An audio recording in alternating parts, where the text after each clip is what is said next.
Hello everyone, कैसे हो आप सभी। स्वागत इसमें मैं दीपा। यू नो डैट मैं आपको पढ़ाती हूँ ज्योग्राफी। और आज की इस वीडियो में हम डिस्कस करने जा रहे हैं आरपीएससी ज्योग्राफी का सिलेबस फर्स्ट ग्रेड का। ठीक है, यानी अगर हम बात करें जैसे हरियाणा में पीजीटी लेवल होता है, उसी तरीके से राजस्थान के अंदर आपके ये बड़े लेवल पर आरपीएससी से ज्योग्राफी की पोस्टेज निकली हैं। नियर अबाउट आपकी भाई 700 के करीब है, थोड़ी फालतू ही है इससे। ठीक है, तो उसी से रिलेटेड आज का हमारी पूरी वीडियो रहेगी और पूरा सिलेबस डिस्कस करेंगे हम। तो सबसे पहले आरपीएससी ज्योग्राफी सिलेबस की बात करें, ये आपका अगर हम बात करें पीजीटी लेवल है। और दूसरी बात, इसमें भाई आपके दो पेपर होंगे और फर्स्ट पेपर जो होगा आपका 150 नंबर का, ये आपका ये लगा लो कि कॉमन पेपर होगा जिसमें आपके दूसरे सब्जेक्ट आएंगे। और जो दूसरा पेपर होगा ना वो होगा आपका 300 का। और ये जो 300 वाला पेपर है यही आपका ज्योग्राफी का पेपर होगा। किसका होगा? ज्योग्राफी का पेपर होगा। यानी 300 नंबर की ज्योग्राफी पूछी जाएगी आपसे आरपीएससी के एग्जाम में। अब इस 300 नंबर की ज्योग्राफी आएगी, बट याद रखना क्वेश्चंस 150 आएंगे, यानी 150 क्वेश्चंस आएंगे। नियर अबाउट 2 नंबर का एक क्वेश्चन होगा। ठीक है, 150 क्वेश्चन आएंगे। 300 नंबर की ज्योग्राफी आएगी। और इन 150 क्वेश्चन में भाई आपकी नेगेटिव मार्किंग भी होगी आरपीएससी एग्जाम में। और नेगेटिव मार्किंग आपकी 1/3 रहेगी। एक क्वेश्चन पर आपके 1/3 नंबर कट जाएंगे अगर आपका क्वेश्चन रॉन्ग होता है तो। इतनी बातें आपको समझ में आई। यानी हमें जो पोर्शन करना है वो 300 नंबर का आएगा और हमारे कुल क्वेश्चन कितने आएंगे? 150। अब इन 150 क्वेश्चन में से 150 क्वेश्चन में से भी आपका अलग अलग +2 लेवल पर अलग, बीए लेवल पर अलग और आपके एमए या एमएससी लेवल पर अलग क्वेश्चंस आएंगे। किस तरीके से? सबसे पहले हम बात करें 12th लेवल की, यानी 12th लेवल पर आपके क्वेश्चंस पूछे जाएंगे 55 क्वेश्चंस। ठीक है, 55 क्वेश्चंस पूछे जाएंगे तो कितने नंबर के हो गए? आपके 110 नंबर के। दूसरी बात करें बीए लेवल से भी आपके 55 क्वेश्चन पूछे जाएंगे और वो भी आपके 110 नंबर के होंगे। यानी अधिकतर जो हमारा पार्ट है वो 12th और बीए लेवल का पूछा जाएगा, है ना। अच्छा लेवल होता है 12th भी और बीए लेवल भी, सब कुछ आ जाता है 12th लेवल तक। हम जो भी चीजें बीए में पढ़ते हैं या फिर हम जो भी एमए एमएससी करते वक्त पढ़ते हैं ज्योग्राफी की, वो सारी चीजें हमारी आ चुकी होती है 12th या बीए तक। ओके, इतनी बात समझ में आ गई। अब इसके बाद एमए लेवल की बात करें तो भाई एमए लेवल या एमएससी आपने जो भी की है ज्योग्राफी सब्जेक्ट से, तो वहां से केवल आपके 10 क्वेश्चंस आएंगे और 10 क्वेश्चंस आपके 20 नंबर के होंगे। ठीक है, तो ये तो आपके तीनों लेवल से हो गए। अब उसके अलावा ज्योग्राफी में भी भाई आपकी साइकोलॉजी आएगी। साइकोलॉजी, और जो ये साइकोलॉजी यहाँ पर आएगी ना, वो सारी की सारी एक ज्योग्राफी स्टूडेंट के चारों ओर घूमेगी, एक ज्योग्राफी टीचर के चारों ओर घूमेगी। इस बात को आप ध्यान रखना। सारे टॉपिक्स लिखवाऊंगी आज मैं आपको कि 12th लेवल पर कौन से पूछे जाएंगे, बीए लेवल पर कौन कौन से टॉपिक पूछे जाएंगे और एमए लेवल पर कौन से, और भाई ज्योग्राफी साइकोलॉजी से किस तरीके के टॉपिक आएंगे आपके। तो अब नंबर 4 पर आ जाएगी आपकी साइकोलॉजी, जिसे हम हिंदी में कहते हैं मनोविज्ञान। ठीक है, और ये जो मनोविज्ञान होगा ना वो शिक्षण मनोविज्ञान होगा, शिक्षण। ठीक है, मैंने आपको पहले बताया टीचिंग और टीचर और स्टूडेंट के बीच में रहेगी ये साइकोलॉजी। तो ज्यादातर इसमें पैडागोजी वाला पार्ट रहेगा इस साइकोलॉजी के अंदर। तो शिक्षण मनोविज्ञान की बात करें तो 30 नंबर रहेंगे आपकी, 30 क्वेश्चंस आएंगे और 60 नंबर के रहेंगे। अब इनको सबको प्लस करेंगे, 0, 10, 11, 12, 13, 14 एंड 15, ये हो गए ना 150 क्वेश्चंस, और इनको सबको प्लस करोगे तो 300। तो इस तरीके से आपको 300 नंबर की ज्योग्राफी कंप्लीट करनी है। ठीक है, और 150 क्वेश्चंस आएंगे और किस में से कैसे क्वेश्चंस आएंगे ये सब कुछ मैंने आपको डिटेल में बता दिया है। अब हम सबसे पहले देखेंगे कि 12th लेवल पर कौन कौन से टॉपिक हमारे आने हैं, फिर हम देखेंगे बीए लेवल पर कौन कौन से टॉपिक आएंगे आरपीएससी में, फिर एमए एमएससी लेवल पर कौन से आएंगे और फिर साइकोलॉजी के कौन कौन से होंगे। तो आज की जो ये वीडियो है ना, जो भी स्टूडेंट आरपीएससी का एग्जाम देना चाहता है या देने जा रहा है तो उसके लिए बहुत ही ज्यादा महत्वपूर्ण है। तो वीडियो को लास्ट तक जरूर देखना और मैक्सिमम लाइक शेयर जरूर करना भाई। ठीक है, तो चलिए शुरू करते हैं अब टॉपिक्स।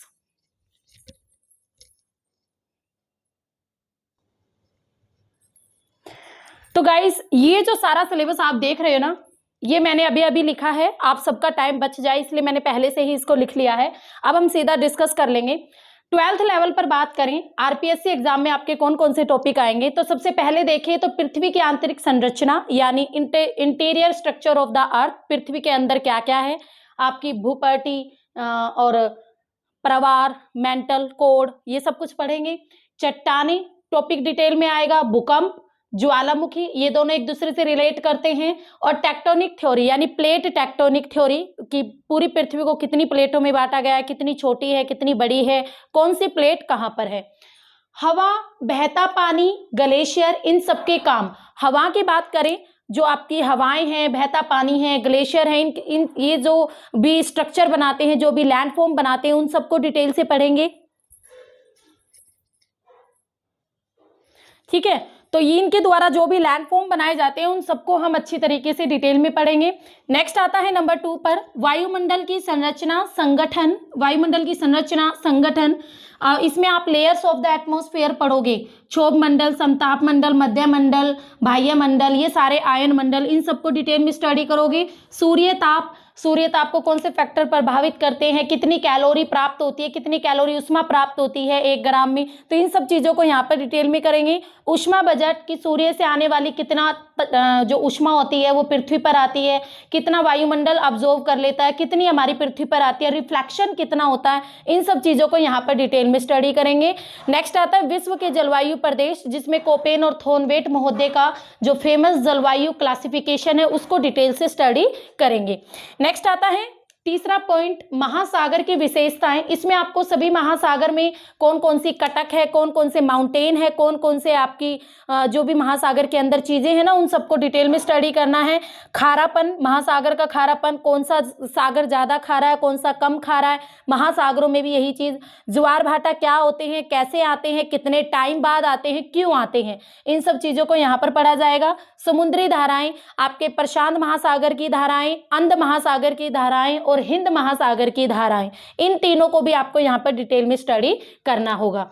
ठीक है, नेक्स्ट आता है इंडिया। इंडिया यानी लोकेशन, इंडिया की लोकेशन यानी स्थिति, विस्तार, कहाँ इंडिया कहाँ पर है, कितना इसका लोकेशनल है, अक्षांश और देशांतरीय विस्तार कितना है, एरिया कितना है, ठीक है, पॉपुलेशन में कितना, इन सब चीज़ों को यहाँ पर डिटेल में स्टडी करेंगे। भौगोलिक विभाजन यानी पूरा जो इंडिया है उसको कितने पार्ट्स में डिवाइड किया गया है। फिजिकल तौर पर बात करें, हिमालय पर्वत, उत्तरी भारत का विशाल मैदान, प्रायद्वीपीय पठार, तटीय मैदान, पूर्वी तटीय मैदान, पश्चिमी तटीय मैदान, द्वीप समूह, थार मरुस्थल, तो इन सबको यहाँ पर पढ़ना होगा।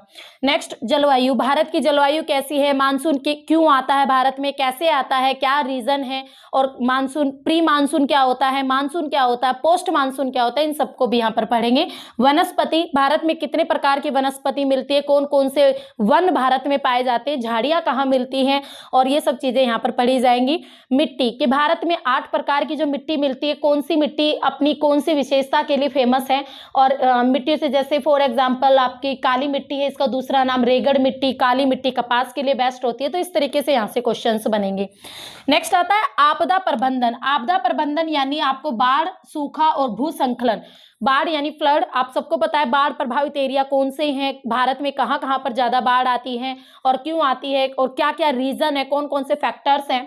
सूखा, ठीक है, सूखे को कौन क्यों आता है, किन एरिया में ज़्यादा आता है, वर्षा कितने सेंटीमीटर से कितने सेंटीमीटर होनी चाहिए तब सूखा आएगा, तो इन सब चीज़ों को। भूस्खलन यानी किसी भी पहाड़ी का नीचे खिसकना, इसके मेजर कारण क्या होते हैं और कौन से फैक्टर्स हैं जो इसको प्रभावित करते हैं। नेक्स्ट आता है प्रमुख फसलें और खनिज। प्रमुख फसलें और खनिज की बात करें, प्रमुख फसलों में आपको भारत में जितनी भी फसलें हैं, जैसे भाई आपकी चावल है, गेहूं है, कपास है, गन्ना है, ठीक है, दालें हैं, तिलहन है, इन सब चीज़ों को डिटेल में स्टडी करना है, कौन सा राज्य कौन सी फसल के उत्पादन में नंबर 1 है, नंबर 2 है, नंबर 3 है। खनिजों में बात करें, आपको सारे खनिज पढ़ने हैं, लोहा, मैग्नीज, तांबा, ठीक है, सोना, चांदी, एवरीथिंग जो भी भारत में पाया जाता है, और फिर उनमें आपको रैंकिंग भी पढ़नी पड़ेगी कि कौन सी, जैसे लोहे के उत्पादन में कौन सा राज्य नंबर 1 है, कोयले के उत्पादन में कौन सा राज्य है, इस तरीके से। उसके अलावा आपको लोहा इस्पात उद्योग को डिटेल में स्टडी करना है। लोहा इस्पात यानी जो भी भारत में 10 लोहा इस्पात, 10 या 11, 12 इतने ही हैं, ठीक है, जैसे आपका Tata iron and steel company, Indian iron and steel company, Visvesvaraya iron and steel company, Salem इस्पात उद्योग, विजयनगर इस्पात उद्योग, तो आपको इन सब के बारे में पता होना चाहिए। नेक्स्ट आता है सूती कपड़ा उद्योग, ये भी बहुत ही ज़्यादा डिटेल में आएगा कि भाई पहली मिल कब लगी, दोबारा फिर सफल मिल कब लगी, कौन कौन सी मिलें हैं, गुजरात में कितनी है, महाराष्ट्र में कितनी है, सबसे ज़्यादा मिलें कहाँ हैं, और इसको फैक्टर्स बहुत प्रभावित करते हैं, कौन से फैक्टर्स है, फैक्टर्स से क्वेश्चन आता है यहाँ से। नेक्स्ट आता है पर्यावरण प्रदूषण, जिसमें आपको वायु प्रदूषण, मिट्टी प्रदूषण और हवा प्रदूषण सब कुछ डिटेल में पढ़ना है। और सतत विकास, यानी हम अपने संसाधनों को किस प्रकार से बचाए रखें ताकि आगे आने वाली पीढ़ियां भी उन्हें यूज कर सके, तो ये आपको सतत विकास में पढ़ना है। नेक्स्ट आता है मानव भूगोल, यानी ह्यूमन ज्योग्राफी में ह्यूमन ज्योग्राफी क्या है, इसके कौन सी थ्योरी है, इसका जो स्कोप है वो कैसा है, और इसमें प्राथमिक यानी प्राइमरी सेक्टर, सेकेंडरी सेक्टर और टर्टियरी सेक्टर ये आपको पढ़ने हैं। उसके अलावा ट्रांसपोर्ट पढ़ना है, ट्रांसपोर्ट किस तरीके से है और व्यापार किस तरीके से किया जाता है, इन सब चीज़ों को भी डिटेल में स्टडी करना है। नेक्स्ट आता है विश्व की जनसंख्या का वितरण, घनत्व और वृद्धि, यानी पॉपुलेशन को आपको वर्ल्ड लेवल की जो पॉपुलेशन है उसको पढ़ना है। डेंसिटी, कहाँ पर कितनी पॉपुलेशन है ये नहीं, आपको ये पढ़ना है कि सबसे ज़्यादा जनसंख्या कहाँ है, वहाँ ज़्यादा बसी है तो क्यों बसी है, और जनसंख्या वृद्धि किस एरिया की सबसे ज़्यादा है, क्यों हुई है, इन सब चीज़ों को, और घनत्व भी। नेक्स्ट आता है मानव विकास की अवधारणा, इसमें आपको जो ह्यूमन डेवलपमेंट है उसका कंसेप्ट को डिटेल से स्टडी करना है। लास्ट आता है 12th लेवल में GIS, यानी जोग्राफिकल इंफॉर्मेशन सिस्टम, इसको आपको ढंग से पढ़ना है। स्थानिक प्रौद्योगिकी, ठीक है। मीन मीडियम मोड, ये सब कुछ हम पढ़ चुके हैं, हमें सबको पता है मीन मीडियम मोड क्या होता है, क्वेश्चंस निकाले जाते थे इसमें, ये भी आपके सिलेबस में मेंशन है। मानक विचलन ये भी, और सह संबंध यानी कोरिलेशन भी। तो ये था आपका 12th लेवल का, जो कि RPSC के एग्जाम में इस 12th लेवल से आपके 55 क्वेश्चंस आएंगे। कितने, यानी इन टॉपिक्स से आपके 55 क्वेश्चंस पूछे जाएंगे, जो कि आपको 110 नंबर दिलवा सकते हैं। तो ये सारे टॉपिक हैं आपके जो कि आपको 12th लेवल पर पढ़ने हैं। अब इसके बाद नेक्स्ट करेंगे हम BA लेवल पर, ठीक है। BA लेवल पर आपके कौन कौन से टॉपिक आएंगे।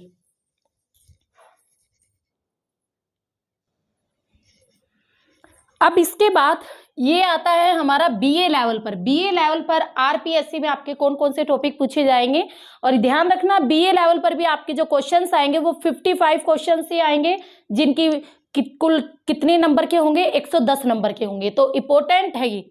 नेक्स्ट आता है सबसे पहले भौतिक भूगोल, फिजिकल ज्योग्राफी। फिजिकल ज्योग्राफी में सबसे पहले आएगा भाई आइसोस्टेसी, आइसोस्टेसी थ्योरी है ये, ठीक है। समस्थिति का सिद्धांत प्रांट महोदय ने दिया था ये, प्रांट। आइसोस्टेसी, पृथ्वी की गतियां, यानी पृथ्वी की घूर्णन गति, परिक्रमण गति, परिभ्रमण गति, ये सारी चीजें आपको, इनसे क्या होता है, दिन रात कैसे बनते हैं, ये सब चीजें। तापक्रम, तापमान व्युत्क्रम, यानी इन्वर्शन, टेम्परेचर का इन्वर्शन यानी उल्टा होना, जब तापमान आपका बढ़ने की वजह घट जाता है, घटने की वजह बढ़ जाता है, तो उसे कहते हैं, ठीक है। और इसके कितने टाइप है, आगे चल के कौन सा टाइप कैसे होता है, ये चीजें।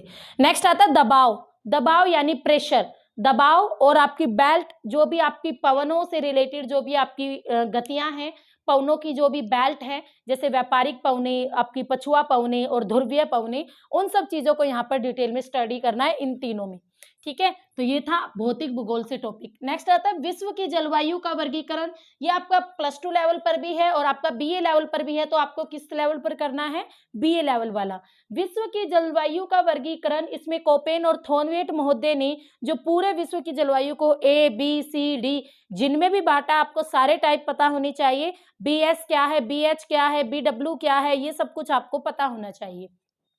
नेक्स्ट आता है महासागरीय निक्षेप, निक्षेप यानी महासागरों के अंदर कौन कौन से पंख है, कौन सी आपकी ग्लोबिजेरेना है, डाइटम है, नीली पंख है, हरी पंख है, किसका विस्तार ज्यादा है, कौन ज्यादा गहराई पर है, कौन ऊंचाई पर है, इन सब चीजों को यहाँ पर डिटेल में पढ़ना है। प्रवाल भित्ति यानी कोरल रीफ कैसे बनते हैं, क्यों बनते हैं, कब बनते हैं, इन सब चीजों को, कितने टाइप है, और प्रवाल द्वीप कैसे बनते हैं, आइलैंड कैसे बनते हैं, इन सब चीजों को। नेक्स्ट आता है मानव भूगोल। मानव भूगोल में भाई आपको नियतिवाद और नवनिश्चयवाद दो ही डाले हुए हैं।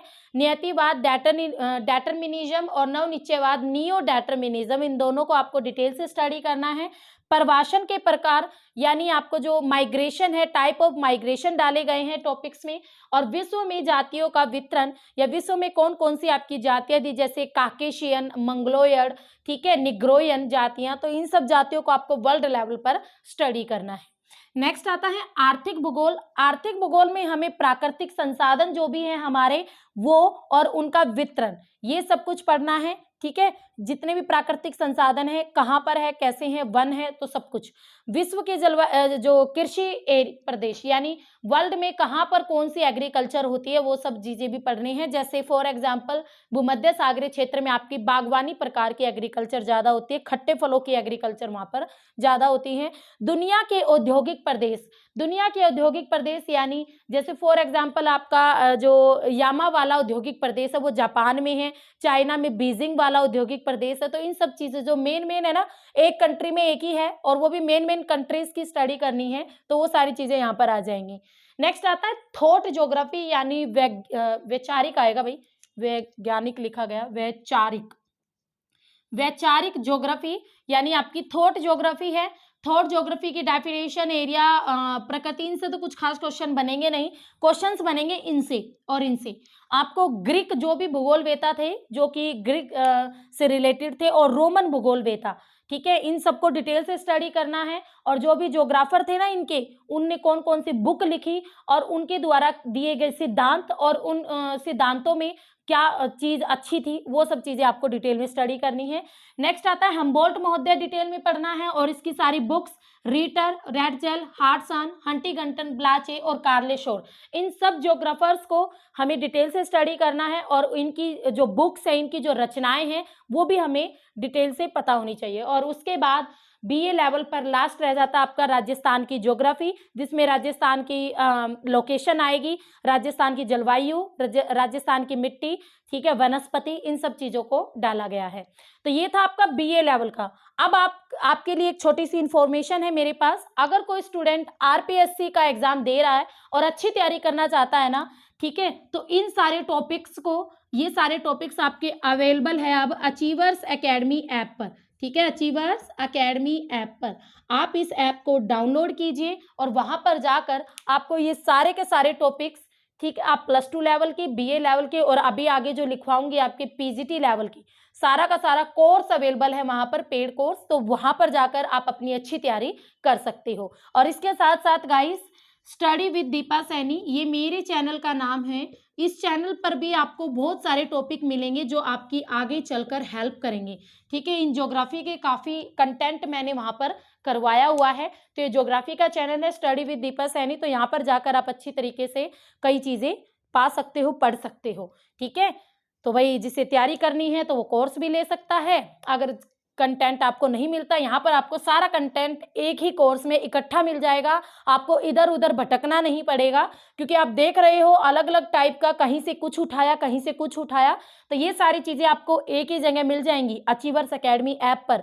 आपको कंटेंट की भड़क लेने की ज़रूरत नहीं पड़ेगी ना, फिर कंटेंट आपके सामने होगा, आपको सिर्फ उसे पढ़ना है, समझना है, ठीक है। अब इसके बाद नेक्स्ट करेंगे हम पीजीटी लेवल पर, यानी एमए या एमएससी लेवल पर कौन कौन से टॉपिक्स हैं जो हमसे पूछे जाएंगे।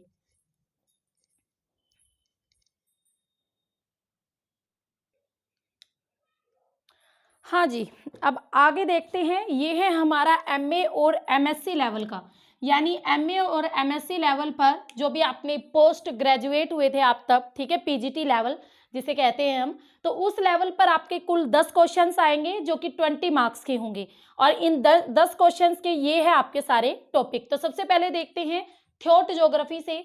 थॉट ज्योग्राफी में द्वैतवाद यानी जो आपका जो क्या कहते हैं, थॉट ज्योग्राफी में जब आपकी फूट पड़ी थी ना, फूट, तो उस चीज को बोलते हैं द्वैतवाद। तो वो किस वजह से पड़ी, कौन से किसने अहम भूमिका निभाई, तो इन सब चीजों को यहाँ से क्वेश्चंस बनेंगे। व्यवहार भूगोल यानी बिहेवियर ज्योग्राफी क्या होती है, ये भी आपकी थॉट ज्योग्राफी का ही पार्ट है। नेक्स्ट, भारत में भूगोल का डेवलपमेंट कैसे हुआ, कैसे आया भूगोल, तो इन सब चीजों को थॉट ज्योग्राफी में आप एमएससी लेवल पर करोगे। नेक्स्ट आता है भू आकृतिक भूगोल। भू आकृतिक यानी जियोमॉर्फोलॉजी। जियोमॉर्फोलॉजी का जो भी आपकी कंसेप्ट है, जो भी सिद्धांत है जियोमॉर्फोलॉजी में, फॉर एग्जाम्पल आपके डेविस महोदय का अपर्दन चक्र, पैनी प्लेन, संप्राय मैदान, ये सब चीजें आपको पता होनी चाहिए। जितने भी कंसेप्ट है वो सारे कंसेप्ट आपको पढ़ने हैं।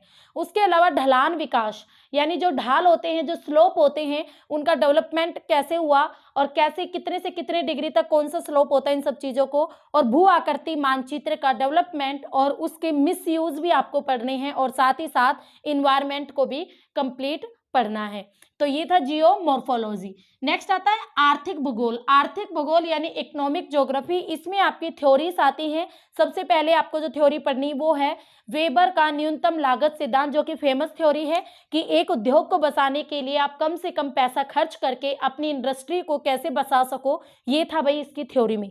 भारत के आर्थिक क्षेत्र यानी भारत को कितने आर्थिक क्षेत्र में डिवाइड किया गया है, प्राथमिक, द्वितीयक, तृतीयक, आपको सारे पता होने चाहिए, और कौन से सेक्टर में कौन सी सेवाओं को, कौन से उद्योगों को रखा गया है। नेक्स्ट आता है शहरी भूगोल। शहरी भूगोल यानी आप ये कह सकते हो अर्बन ज्योग्राफी। इसमें जो नगर हैं, आप जो अर्बन है, शहर है, उनके बारे में पढ़ोगे, उनकी उत्पत्ति कैसे हुई, डेवलपमेंट कैसे हुआ, और उमलैंड थ्योरी पढ़ोगे जो कि आपके नगरों से ही रिलेटेड थी, उमलैंड थ्योरी। तो ये थ्योरी भी दी गई है। नेक्स्ट आता है एग्रीकल्चर ज्योग्राफी। एग्रीकल्चर ज्योग्राफी में आपका वोन थ्यूनेन मोहते का कृषि अवस्थिति सिद्धांत आएगा कि एक एग्रीकल्चर हमें किस एरिया में यानी किस खेत में किस प्रकार की फसलें उगनी चाहिए, बाजार के नज़दीक कौन सी उगानी चाहिए, बाजार से दूरी पर आप कौन सी उगा सकते हो। तो इन सब चीज़ों का ध्यान रखते हुए वोन थ्यूनेन ने दिया था अपना एग्रीकल्चर लोकेशनल थ्योरी। ठीक है, ये वही सिद्धांत है। भारत में हरित क्रांति को आप डिटेल से पढ़ोगे, कब आए, कौन लाए, हरित क्रांति के जनक कौन थे, किन फसलों पर जोर दिया गया, क्या क्या आया हरित क्रांति की वजह से, और भारत में एग्रीकल्चर में क्या सुधार हुआ।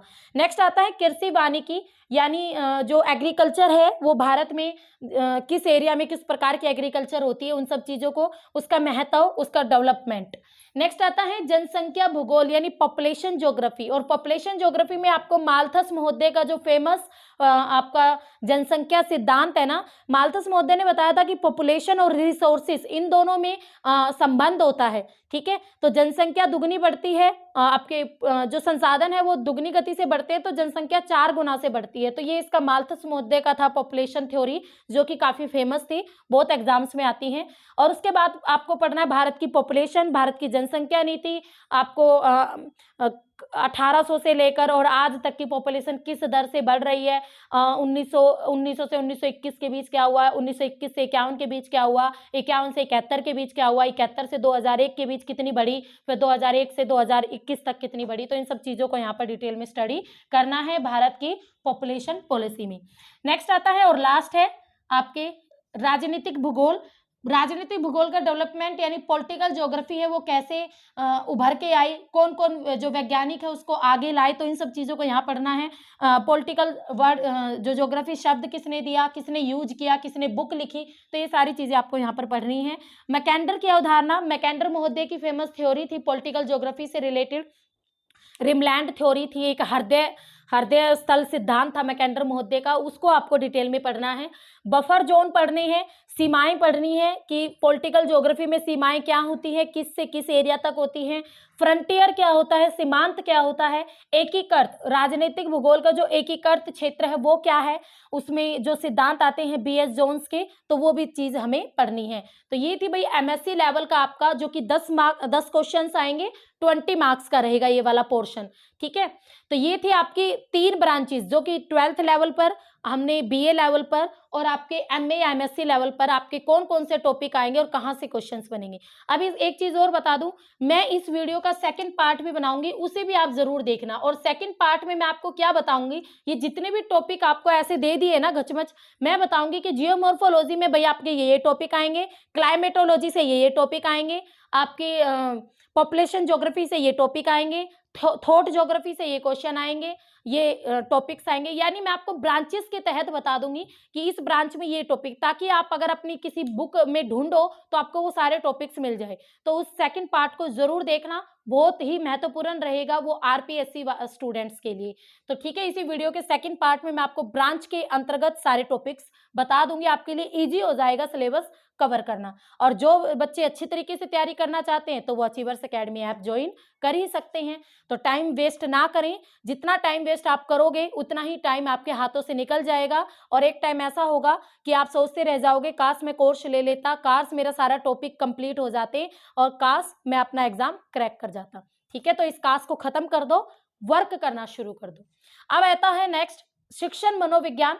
ये भाई आपका साइकोलॉजिकल पोर्शन है और इसमें आपके जितने भी क्वेश्चन आएंगे वो आपके टीचिंग एप्टीट्यूड यानी शिक्षण अधिगम से रिलेटेड होंगे, साइकोलॉजी से रिलेटेड होंगे, शिक्षार्थी का विकास, सीखना, आपकी जो किशोर शिक्षार्थी है उसके जो प्रबंधन है किस प्रकार किया जाए, उसकी रणनीतियाँ क्या होगी, और ये सारे जितने भी क्वेश्चन बनेंगे ना ज्योग्राफी के इर्द गिर्द बनेंगे। एक ज्योग्राफी स्टूडेंट है, वो उसको कहीं पर सर्वे करना है तो उसको अपने साथ क्या क्या लेना होगा, उसको अपने साथ क्या लेना ज़रूरी है। आप किसी ज्योग्राफिकल प्लेस पर जा रहे हो तो एक ज्योग्राफी स्टूडेंट के पास क्या होना चाहिए, तो इस तरीके से क्वेश्चंस आएंगे। और आईसीटी की अवधारणा, आईसीटी भी आपका किस में आता है, मनोविज्ञान का ही पार्ट है। तो ये था भाई आपका 300 नंबर का, जो 300 नंबर के आएंगे ना क्वेश्चंस, उन सबका सिलेबस। तो 300 नंबर आप अपने कंप्लीट कर सकते हो इस वीडियो को देखने के बाद। तो मैंने आपको एक एक टॉपिक, सिलेबस का एक एक टॉपिक किस लेवल पर कैसे आएगा सब कुछ समझा दिया है। पार्ट 2 जरूर देखना, पार्ट 2 में आपको बहुत सारी चीजें क्लियर हो जाएंगी कि कौन सा टॉपिक आपको किस ब्रांच में मिलेगा। अगर आप ज्योग्राफी के स्टूडेंट हो ना तो आपके लिए जानना बहुत जरूरी है कि भाई वॉन थ्योनन का कृषि सिद्धांत ये हमें कौन सी ब्रांच में मिलेगा, ठीक है। तो इन सब चीजों को मैं पार्ट 2 में आपको अच्छे तरीके से समझा दूंगी, तो उसको भी जरूर देखना, ये पार्ट 1 रहेगा। तो कैसी लगी वीडियो, और एक बात और भाई, वीडियो को मैक्सिमम लाइक शेयर करना, कुछ नहीं चाहिए, बस मैक्सिमम लाइक शेयर कर दो ताकि हर एक स्टूडेंट के पास सिलेबस पहुंच सके और वो भी अपनी तैयारी शुरू कर सके, ठीक है। तो मैक्सिमम लाइक शेयर करना। फिर मिलेंगे, वीडियो अच्छी लगे हो और कोई गलती लगे या आपको कुछ समझ में ना आए तो आप कमेंट बॉक्स में कमेंट भी कर सकते हो। तो ओके, बाय बाय।